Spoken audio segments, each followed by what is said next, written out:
seumur hidup. Selain itu, para terpidana dihukum berdasarkan kesaksian AF dan DD.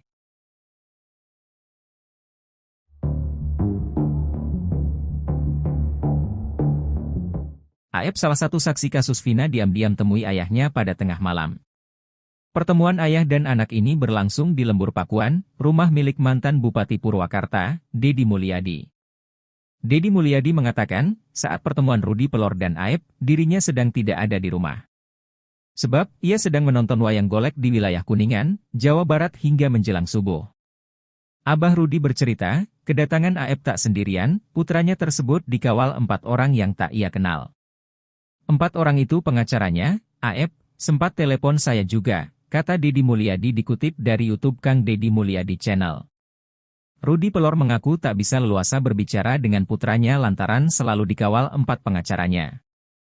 Gimana mau saling curhat, kita duduk ngerendeng, yang satu di samping saya, yang satu di samping AF, ujarnya. Ia menyebut, 4 orang yang mengawal AF itu 3 wanita dan seorang laki-laki. Ia pun kesal lantaran sulit berbicara dari hati ke hati dengan AF.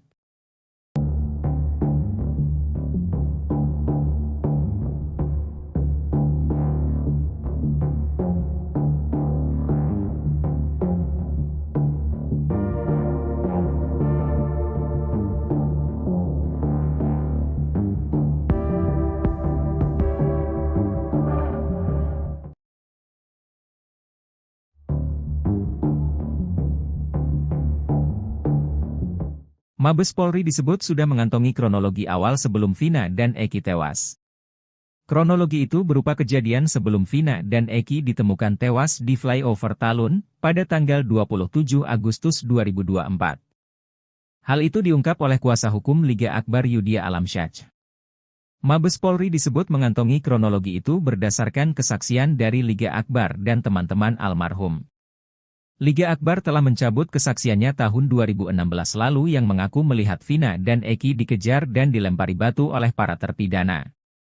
Bahkan Liga Akbar juga mengaku bahwa kesaksiannya 8 tahun lalu atas arahan dari penyidik saat itu. Namun Ibtu Rudiana membantah keterangan yang disampaikan oleh Liga Akbar. Sebelum Polri mengetahui kronologi awal kasus Vina tersebut, Kapolri membentuk tim khusus untuk mendalami pengakuan Liga Akbar di tahun 2024 ini. Tak hanya Liga Akbar, beberapa saksi yang menguatkan keterangannya pun turut diperiksa oleh polisi. Bahkan kata Yudhya, Mabes Polri kini sudah mengantongi kronologinya dari Liga Akbar dan saksi-saksi yang lain. Saya diminta untuk berkomunikasi terkait pengungkapan kasus ini dari awal, pintu masuknya dari Liga Akbar, kata Yudhya Alamsyah dikutip dari Tribun Jabar, Sabtu, 3 Agustus 2024. Selama hampir 1 bulan ini, kata dia, tim khusus tersebut telah menggali keterangan dari Liga Akbar. Bahkan saksi-saksi yang menguatkan keterangan Liga Akbar juga turut diperiksa oleh Mabes Polri. Aksi kunci kasus Vina Cirebon, AF akhirnya bertemu dengan ayahnya, Rudi. Saat bertemu dengan sang ayah di Lembur Pakuan, AF sempat mengurai keinginan. Rupanya kepada Rudi, AF mengaku ingin ikut tinggal di rumah milik Deddy Mulyadi. Namun saat bertemu dengan ayahnya, AF didampingi oleh 3 pengacara. Sehingga diakui Rudi, dirinya tidak bisa ngobrol bebas dengan sang darah dagingnya sendiri. Bahkan menurutnya, pembicaraan ayah dengan anaknya itu jadi tidak leluasa karena ada orang lain. Rupanya saat bertemu dengan sang ayah, AF sempat menangis di pangkuan Rudi. Kemudian Rudi pun sempat meminta AF untuk tinggal di Lembur Pakuan bersama dengan dirinya. Bahkan hal itu terus diulang-ulang oleh Rudi, agar anaknya mau kembali padanya. Kemudian, AF pun rupanya menyampaikan keinginannya untuk ikut sang ayah. Namun AF mengaku akan meminta izin terlebih dulu, entah kepada siapa. Hal itu pun disambut baik oleh Rudi, di mana dirinya jadi tidak perlu lagi mengkhawatirkan nasib sang anak. Kepada AF, Rudi pun memastikan kalau dirinya tidak diculik oleh Deddy Mulyadi. Bahkan ia datang ke Lembur Pakuan atas keinginan dirinya sendiri. Deddy Mulyadi pun menyambut baik keinginan AF untuk menemui ayahnya. Ia berharap, AF dan ayahnya bisa bicara dari hati ke hati hanya berdua saja.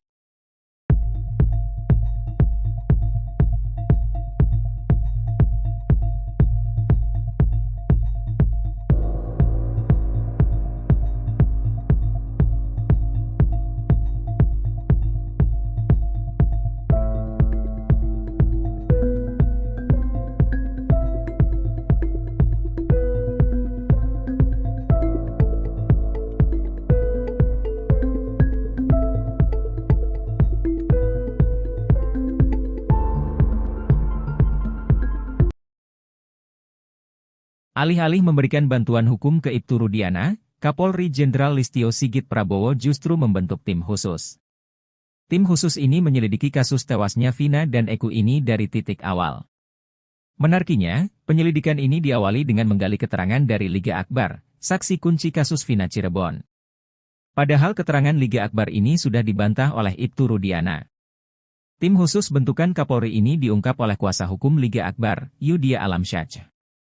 Yudia mengungkap, Mabes Polri telah membentuk tim khusus atau tim pencari fakta untuk mencari kebenaran dari kasus Vina Cirebon.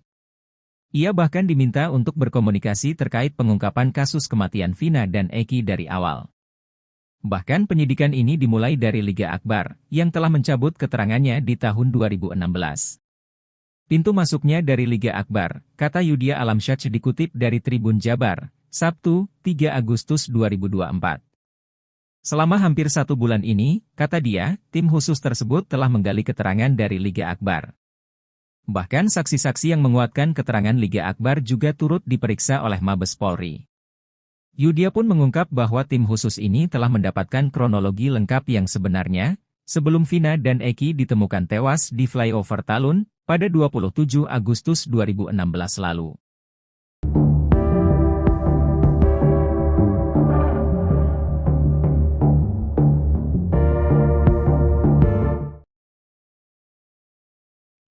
Rekaman CCTV di tempat kejadian perkara tewasnya Vina dan Eki akhirnya diungkap. Hal ini diungkap Ibtu Rudiana, ayah Muhammad Rizky Rudiana alias Eki yang mengaku telah melihat isi CCTV tersebut. Saat itu, Ibtu Rudiana bersama penyidik menelusuri sejumlah bukti pada lokasi kejadian termasuk keberadaan CCTV yang mengarah ke flyover Talun. Pihak kepolisian pun mendapati adanya CCTV yang mengarah ke flyover Talun tepat malam peristiwa pembunuhan itu terjadi. Namun, Ibtu Rudiana mengungkap isi CCTV kasus Vina tidak jelas. Kata Kapolsek Kapetakan Cirebon ini, CCTV tersebut tidak merekam ke arah jembatan Talun, melainkan ke perumahan yang berada di dekat lokasi kejadian. Kendati begitu, pihak kepolisian tidak membongkar CCTV tersebut sebagai bukti kuat pada kasus kematian Vina dan Eki di Cirebon. Diketahui, Vina adalah gadis 16 tahun asal kampung Samadikun, Kecamatan Kejaksan, Kota Cirebon, Jawa Barat, yang tewas bersama kekasihnya, Eki, di Jalan Raya Talu, Kecamatan Talun, Kabupaten Cirebon, Jawa Barat pada Sabtu 27 Agustus 2016. Keduanya disebut menjadi korban penganiayaan geng motor. Sebelumnya, CCTV kasus Vina ramai diperbincangkan setelah terungkap bahwa anak buah Ibtu Rudiana, Bribka Gugum Gumilar mengakui telah membuka isinya. Pengakuan itu tertuang dari hasil putusan sidang kasus Vina Cirebon 2017 silam.